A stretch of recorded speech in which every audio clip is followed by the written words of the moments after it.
మహాశివరాత్రి సందర్భంగా కీసరగుట్ట శ్రీ భవానీ సమేత రామలింగేశ్వర స్వామి ఆలయంలో భక్తుల రద్దీ కొనసాగుతుంది. ఉదయం నుంచి భక్తులు స్వామివారి దర్శనం కోసం క్యూ లైన్లో వేచి ఉన్నారు. ఈ సందర్భంగా హర్యానా మాజీ గవర్నర్ బండారు దత్తాత్రేయ, మంత్రి కోమటిరెడ్డి వెంకటరెడ్డి, పలువురు అధికారులు స్వామివారిని దర్శించుకున్నారు. అనంతరం మంత్రి కోమటిరెడ్డి వెంకటరెడ్డి మాట్లాడుతూ వారం రోజుల్లో కీసర నుండి గుట్ట వరకు 4 లైన్ల రోడ్లు పనులు శంకుస్థాపన చేయనున్నట్లు తెలిపారు.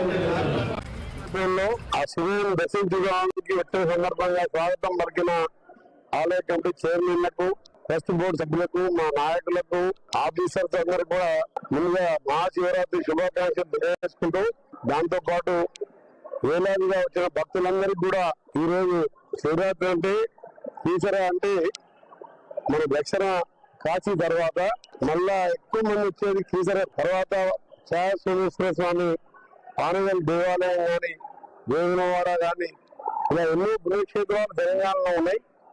అన్ని దేవాలయాలను అభివృద్ధి చేయడానికి ఇప్పటికే ఒక ప్రణాళిక తయారు చేసుకొని గోదావరి ఒడ్డున ఉన్న అన్ని కూడా రేపు వచ్చే 2024 పుణ్యక్షేత్రాల లోపు అన్ని రోడ్లు వెళ్తట్టు మా ఆర్ఎండ్బి ద్వారా దాదాపు 600 కోట్ల రోడ్డు పెట్టి ఒక రోడ్డు నెట్వర్క్ చేసి ఆ టెంపుల్స్ డెవలప్మెంట్ చేసి ఆ గోదావరి ఒడ్డున అన్ని టెంపుల్స్ కూడా డెవలప్ చేయడంతో టూరిజంతో పాటు భక్తులకు అన్ని సౌకర్యాలు కల్పించడానికి ఏర్పాటు చేస్తున్నాం. అందులో భాగంగా ఇప్పటికే ఎంతో కాలంగా పెళ్లి ఉన్న పద్మావతి అమ్మవారు కురుమూర్తి మహబూబ్నగర్లో నా ఆర్ఎండ్బి శాఖ 140 కోట్ల రూపాయలు ఘాట్ రోడ్ మంజూరు చేసి పనులు నడుస్తున్నాయి. దాంతోపాటు ఎన్నో పుణ్యక్షేత్రాలకు కూడా రోడ్లు ఇవ్వడం జరిగింది.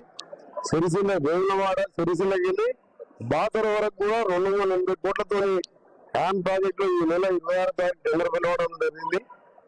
ఈ రోజు ఇక్కడ వచ్చిన సందర్భంగా మా చైర్మన్ గారు వారు ప్రత్యేకంగా కోరి మా కింద క్రమానికి వెళ్ళి పై వరకు రోడ్లు వేసి మా భక్తులకు ఒక శివరాత్రి కాదు మామూలు రోజుల్లో కూడా హైదరాబాద్ దగ్గర అవుటర్ రింగ్ రోడ్ దగ్గర ఉన్నాయి కాబట్టి ఎక్కువ మంది భక్తులు వస్తుంటారు. యాక్సిడెంట్ అయ్యే అవకాశం ఉంది. వెహికల్స్ ఎక్కువ కింద పెద్ద వెహికల్స్ పైకి అలౌ చేస్తలేరు. కాబట్టి మాకు 6 లేన్ కావాలని చెప్పి 8 లేన్ కావాలని వాళ్ళు ప్రపోజల్ పెట్టడం జరిగింది.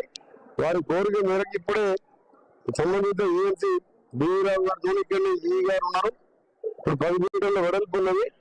దాన్ని 6 మీటర్లు మరొక 6 మీటర్లు వెడల్పు చేస్తూ సెంట్రల్ లైటింగ్ తో పాటు మొత్తం కూడా రోడ్డు మోడల్ గా చేసి కింది వరకు పైకి నీట్గా చేస్తే పెద్దవాళ్ళు, వయసు భయపడే వాళ్ళు, హ్యాండిక్యాప్ వాళ్ళు రావాలంటే ఇబ్బంది ఉంటుంది. చిన్నపిల్లలు ఎత్తుకొని రావాలంటుంది కాబట్టి అది వరకు వెహికల్స్ వచ్చి దిగితే వాళ్ళ కిందకి వెళ్ళిపోయి కింద పార్కింగ్ చేసుకుంటారు. దానికి సంబంధించిన 50 కోట్ల